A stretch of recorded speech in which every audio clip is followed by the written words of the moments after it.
ಒಂದ್ ಕಡೆ supreme court ನ ಆರ್ಡರ್, ಅದು ಶಶಿಕಲಾ ನಟರಾಜನ್ ಇದೀಗ ಜೈಲ್ಗೆ ಹೋಗ್ತಿದ್ದಾರೆ. 4 ವರ್ಷದ ಜೈಲು ವನವಾಸ ಪ್ಲಸ್ 10 ಕೋಟಿ ರೂಪಾಯಿ ದಂಡವನ್ನು ವಿಧಿಸಲಾಗಿದೆ. ಈ ನಡುವೆ ತಮಿಳುನಾಡಿನ ಮುಖ್ಯಮಂತ್ರಿಯಾಗಿ ಅಧಿಕಾರವನ್ನು ವಹಿಸಿಕೊಳ್ಳೋದಕ್ಕೆ ರೆಡಿಯಾಗಿರೋರು ಅದು ಎಡಪ್ಪಾಡಿ ಕೆ ಪಳನಿಸ್ವಾಮಿ. ಇದೀಗ ಬರ್ತಿರುವಂತಹ ಬ್ರೇಕಿಂಗ್ ನ್ಯೂಸ್, ಜಯಲಲಿತಾ ಕೇಸಲ್ಲಿ ಕರ್ನಾಟಕಕ್ಕೆ 5 ಕೋಟಿ ರೂಪಾಯಿ ಖರ್ಚಾಗಿರುವಂತಹ ಮಾಹಿತಿ ಈ ಕ್ಷಣಕ್ಕೆ ಬರ್ತಾ ಇದೆ.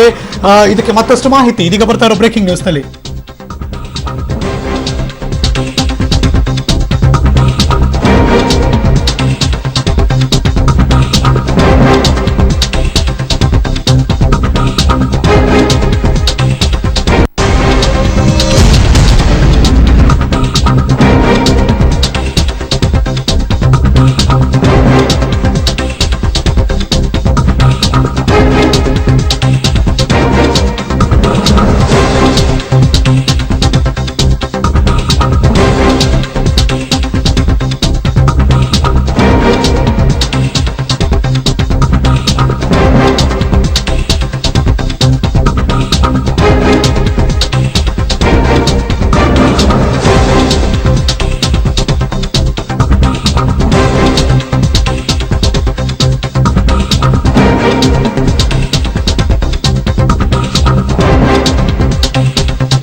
ಇದೀಗ ಬರ್ತಿರುವಂತಹ ಬ್ರೇಕಿಂಗ್ ನ್ಯೂಸ್, ಜಯಲಲಿತಾ ಕೇಸ್ ನಡೆಸಿದಂತಹ ಕರ್ನಾಟಕ, ಅಂದ್ರೆ ಕರ್ನಾಟಕ ವಿಶೇಷ ಕೋರ್ಟ್ ನಲ್ಲಿ ನಡೆದಂತಹ ಎಲ್ಲ ಬೆಳವಣಿಗೆಗಳಿಗೆ ಸಂಬಂಧಪಟ್ಟ ಹಾಗೆ ಕರ್ನಾಟಕ ಸರ್ಕಾರ ಖರ್ಚು ಮಾಡಿದ ಹಣವನ್ನ ಏನು 10 ಕೋಟಿ ದಂಡವನ್ನ ವಿಧಿಸಲಾಗ್ತಾ ಇದೆ ಶಶಿಕಲಾ ನಟರಾಜನ್ ಅವರಿಗೆ, ಆ 10 ಕೋಟಿಯಲ್ಲಿ 5 ಕೋಟಿಯನ್ನ ಕರ್ನಾಟಕಕ್ಕೆ ಕೊಡ್ತಾರೆ.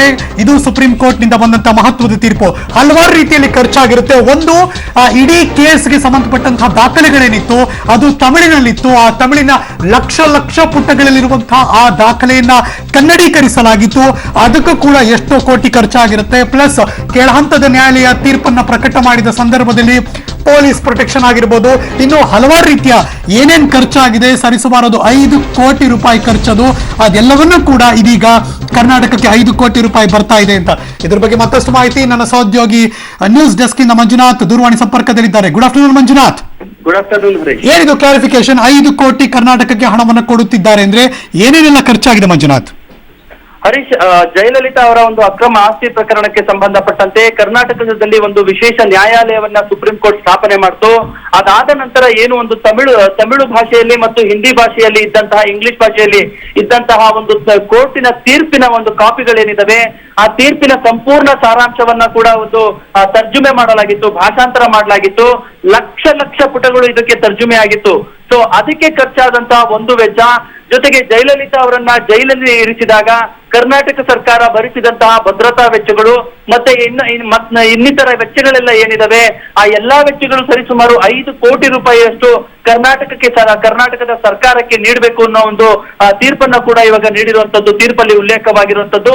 ಪ್ರಮುಖವಾಗಿ ಏನು ಜಯಲಲಿತಾ, ಇದು ಶಶಿಕಲಾ ಅವರಿಗೆ 10 ಕೋಟಿ ರೂಪಾಯಿ ದಂಡ ಏನ್ ವಿಧಿಸಿದ್ದಾರೆ, ಆ ದಂಡದಲ್ಲೇ 5 ಕೋಟಿ ರೂಪಾಯಿಯನ್ನ ಕರ್ನಾಟಕ ಸರ್ಕಾರಕ್ಕೆ ನೀಡಿ, ಒಂದು ವೇಳೆ ದಂಡವನ್ನ ಭರಿಸಲು ಸದ್ಯಕ್ಕೆ ಸಾಧ್ಯವಾಗದೇ ಇದ್ದಲ್ಲಿ ಏನು ಅಪರಾಧಿಗಳು ಯಾರಿದ್ದಾರೆ, 3 ರಿಂದ 4 ಜನ ಅಪರಾಧಿಗಳು, ಶಶಿಕಲಾ, ಇಳವರಸಿ ಮತ್ತು ಸುಧಾಕರನ್ನು, ಅವರ ಖಾತೆಯಲ್ಲಿ, ಬ್ಯಾಂಕ್ ಖಾತೆಯಲ್ಲಿ ಇರುವಂತಹ ಹಣವನ್ನ ಮುಟ್ಟುಗೋಲು ಹಾಕಿಕೊಂಡು ಅದನ್ನ ಕರ್ನಾಟಕ ಸರ್ಕಾರಕ್ಕೆ ನೀಡಬೇಕು ಅನ್ನೋ ಒಂದು ತೀರ್ಪನ್ನು ಕೂಡ ಈಗ ಸುಪ್ರೀಂ ಕೋರ್ಟ್ ನೀಡಿರುವಂತದ್ದು.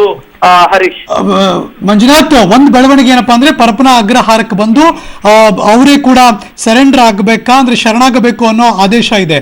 ಅಂದ್ರೆ ಇಲ್ಲಿಂದ ಹೋಗಿ ಕರ್ಕೊಂಡ್ ಬರ್ತಾರ, ಹೆಂಗದು ಪ್ರೊಸೀಜರ್ ಈಗ ನೆಕ್ಸ್ಟ್? ಹರೀಶ್, ಈಗ ತಮಿಳುನಾಡಿನಲ್ಲಿರುವಂತಹ ಚೆನ್ನೈ ಪೊಲೀಸರು ಮತ್ತು ಕರ್ನಾಟಕ ಪೊಲೀಸರು ಇಬ್ಬರು ಕೂಡ ಇದೇ ಸಂಬಂಧಪಟ್ಟಂಗೆ ಒಂದು ಮಾತುಕತೆಯನ್ನ ನಡೆಸಿದ್ದಾರೆ. ಸುಪ್ರೀಂ ಕೋರ್ಟ್ ನ ಸೂಚನೆಯಂತೆ ವಿಶೇಷ ನ್ಯಾಯಾಲಯಕ್ಕೆ ಅವರು ಬಂದು ಹಾಜರಾಗಬೇಕು, ಶರಣಾಗಬೇಕು. ಆದ್ರೆ ವಿಶೇಷ ನ್ಯಾಯಾಲಯದಲ್ಲಿ ಈಗ ನ್ಯಾಯಾಧೀಶರು ಕೆಲಸವನ್ನ ನಿರ್ವಹಿಸ್ತಾ ಇಲ್ಲ. ಸೊ ಹಾಗಾಗಿ ಈ ಒಂದು ಪ್ರಕರಣ ಈಗ ಹೈಕೋರ್ಟ್ ಅಂಗಳಕ್ಕೆ ಬರುತ್ತೆ. ಹೈಕೋರ್ಟ್ ನ ಒಂದು ಸೂಚನೆಯ ಆಧಾರಿತವಾಗಿ ಅವರು ಒಂದು ಯಾವ ರೀತಿಯಾದಂತಹ ಒಂದು ಕ್ರಮವನ್ನ ತೆಗೆದುಕೊಳ್ಬೇಕು ಅಂತ ಹೈಕೋರ್ಟ್ ಒಂದು ನಿರ್ಧಾರವನ್ನ ನೀಡುತ್ತೋ, ಆ ಒಂದು ನಿರ್ಧಾರವನ್ನ ಆಧರಿಸಿ ಈಗ ಪೊಲೀಸ್ನವರು ಕ್ರಮವನ್ನ ತೆಗೆದುಕೊಳ್ತಾರೆ. ಪ್ರಮುಖವಾಗಿ ನೋಡುವಂತದ್ರಲ್ಲಿ ಚೆನ್ನೈ ಪೊಲೀಸ್ನವರೇ ಅಪರಾಧಿಯನ್ನ ಕರ್ಕೊಂಡು ಬಂದು ಇಲ್ಲಿಗೆ ನೀಡುವಂತಹ ಒಂದು ಸಂಪ್ರದಾಯ ಇದೆ. ಬಹುಶಃ ಚೆನ್ನೈ ಪೊಲೀಸರೇ ಶಶಿಕಲಾ ಅವರನ್ನ ವಶಕ್ಕೆ ಪಡೆದು ನ್ಯಾಯ ಪರಪ್ಪನ ಅಗ್ರಹಾರ ಜೈಲ್ವರೆಗೂ ಕರ್ಕೊಂಡ್ ಬಂದು ಇಲ್ಲಿ ನಮ್ಮ ಪೊಲೀಸರಿಗೆ ಹ್ಯಾಂಡ್ ಓವರ್ ಮಾಡುವಂತದ್ದು ಆಗ್ಬಹುದು. Harish, thank you so much Manjunath, ನಿಮ್ಮ ಎಲ್ಲ ಮಾಹಿತಿಗಾಗಿ. ರಾಜ್ಯ ರಾಜಕೀಯದಲ್ಲಿ ವಾರದಿಂದ ಡೈರಿಯ ಸುದ್ದಿ ಇತ್ತು. ಈಗ ಅದಕ್ಕೆ ಸಿಡಿ ಸೇರ್ಕೊಂಡಿದೆ.